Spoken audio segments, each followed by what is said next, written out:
The DGPT has their second wave of layoffs as commentators and more are let go. Even more bad press surrounding Prodigy, this one involving a Hall of Famer. Gannon's still great, though Lake Eureka may not be, and even more this week in disc golf.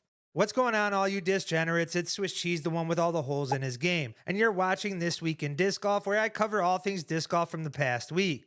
Jefferson, the minivan, and myself will be attending another World Championship, this time in Lynchburg, Virginia. If there is any disc generates in the area with space or a driveway that wants to save us from one of the most brightly lit Cracker Barrels in the US, make sure to hit us up, as we are currently entertaining all offers. And always, if you enjoy the content and want it to continue, make sure to subscribe, engage, or contribute to the Patreon. With it being Ledgestone Week, most felt the talk would surround Lake Eureka and the play. Instead, for the 127 or so fans who watched Tournament Central and those in the know on Reddit, covered the second wave of layoffs for the DGN. That not only affected production at Eureka, but future stops also. The post included several DGN freelancers shedding further light on the DGN situation, and Corey, better known as Johnny Disc Golf, Ian Anderson, and Dustin, who actually found out he himself was terminated through the Reddit post itself, as he had yet to be contacted. Yes, that is as embarrassing for the DGN as it sounds. In the post, readers found out apart from Tournament Central being removed, along with it 6 full-timers, commentators in Zoe Andike and Juliana Corver being removed from stops. With the timing of this event, while DGN is also tailoring down your world's coverage, one of the most prestigious tournaments of the year brings into question the financial stability of the DGPT. From the onset of the DGPT after the acquisition, stated a 4-year plan to become profitable. That date has since passed, with DGPT profitability not yet in sight. With most of the season now in the books, with lowered attendance rates following an off-season with investments made in technology, the expansion and formation of the DGPT Europe, on top of last season's costly culture war court battles, that not only cost the DGPT several out-of-state litigation, that not only resulted in a rumored large settlement, but also alienated fan bases on each side. The DGPT at the moment has done nothing to quell the talk, choosing to remain silent on the topic at this point. The only thing that came out of their camp is an anticipated release of next season's schedule. For some, that alone might be a big enough statement. For the rest of the community, this just might be the most important State of the Union speech from Tour CEO Jeff Springs of his career. Though most fans, commentators, or myself are not yet prepared to hit the panic button at this point, still has most of the community watching this situation as closely as Haley staring down footfalls. However, this could be a tightening of belts or simply responding to fan surveys with possible further improvements to the coverage. While you guys are at it, make sure to take that damn Multi-World Fandom survey, whether you have a DGN subscription or not, because I can't comprehend many would be pleased with the current Terry and Doss World Championship booth. And no, I'm not going to selfishly ask you to plug the channel on the survey like some others. Instead, be heard and provide a far better depiction of what this fan base trends are. Be wary of the long survey though, unless you guys are looking to take a nap.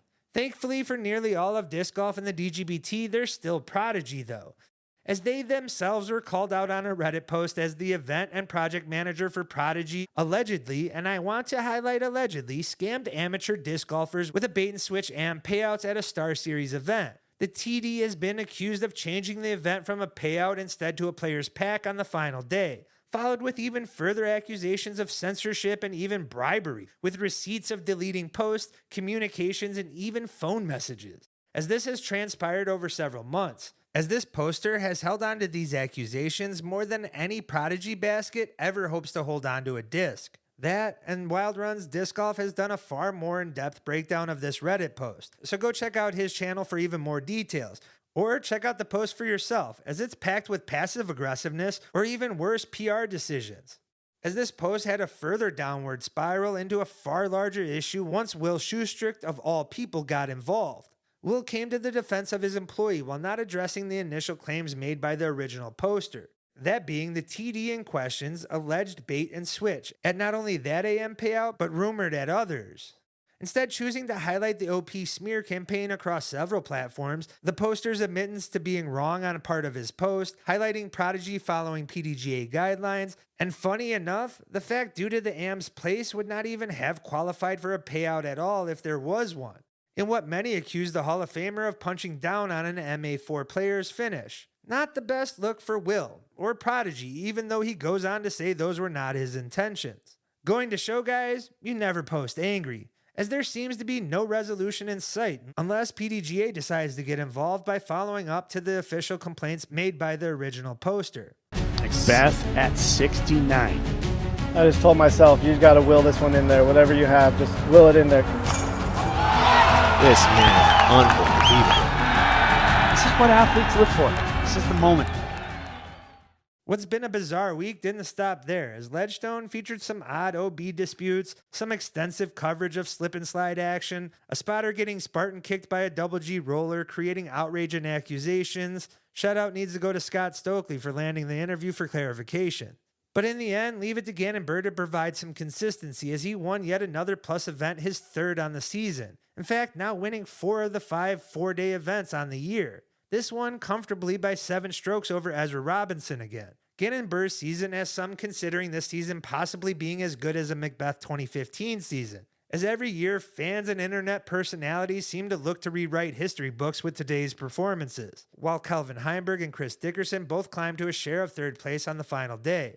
Some other shoutouts, KJ with a top 5, his best performance since 2022. Paul Macbeth's 12 under final day lands him a top 10. And because we forgot to mention it on Monday in the comment section, made sure to point it out, Jakub Semerad not only had an ace on day 3 on hole 7, but also had a top 10 finish as he bounces back from a disappointing European Open and festival performances. The FPO had Holland Hanley win her second Elite Series in just as comfortable a fashion over Lisa Fakis and Haley King, who both tied for second, while Stacey Ronsley had her best finish on the season. For even more breakdown, check out Monday's weekend wrap-up video already. In some other disc golf coverage, you guys need to get your eyes on the Amateur Disc Golf World Championships post-coverage. Ryan Mon currently has a 3-stroke lead with 2 days yet to play, as he's looking to complete the Amateur Grand Slam, already winning the United States Amateur Disc Golf Championship and a Junior World Championship earlier this year. Ryan will look to hold off Andrew Hedspeth and others throughout the remainder of the tournament. While 2023 Junior 15U winner Virginia Pokinghorn currently has a 6-stroke lead over Brooke Johnson and another junior winner in Teresa Servas.